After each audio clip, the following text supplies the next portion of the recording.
இந்த வெஜிடபிள் பிரியாணிக்கு தேவையான பொருட்கள் பார்க்கலாம். 2 கப் பாஸ்மதி அரிசி நான் ஊற போட்டிருக்கேன் அரை மணி நேரம். இதில் 12 பீன்ஸு, 2 கைப்பிடி அளவு பச்சை பட்டாணி, 2 உருளைக்கிழங்கு, 4 கேரட் எடுத்திருக்கேன். ஒரு கட்டு சின்ன கட்டில் ஒரு கட்டு புதினா, ஒரு கட்டு கொத்தமல்லி, ஒரு 2 ஆர்க்கு கருவேப்பிலை. தாளிக்க வேண்டிய சாமான்கள் இது பிரியாணி இலை, பட்டை, அன்னாசி முக்கு, சின்ன பீஸ் கல்பாசி, கருப்பு ஏலக்காய், பச்சை ஏலக்காய், 4 கிராம்பு, ஒரு சின்ன பீஸ் ஜாதிபத்திரி எடுத்திருக்கேன்.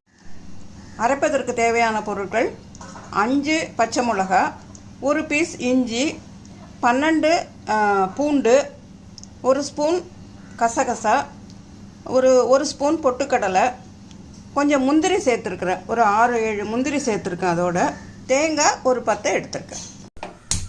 2 ஸ்பூன் நெய் விட்டுருக்கேன். 2 ஸ்பூன் எண்ணெய் சேர்க்குறேன். அதோட இந்த மசாலா பொருட்கள் எடுத்து வச்சோம்ல அதை அதோட சேர்க்க போகிறோம். அடுத்தது வெங்காயம் சேர்க்குறோம்.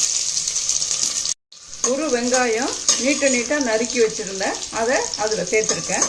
இப்போ நறுக்கி வச்ச காய்கறிகளை அதோட சேர்க்க போகிறோம்.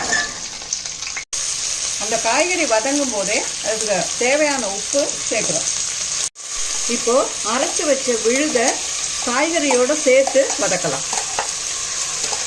நம்ம எடுத்து வச்ச புதினா, கருவேப்பிலை, கொத்தமல்லி 3த்தையும் இப்போ சேர்க்குறோம்.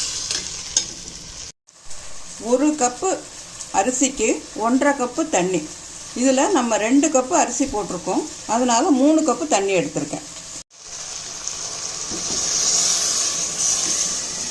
இது நல்லா கொதி வந்த உடனே அடுப்பை சிம்மில் வச்சுருங்க.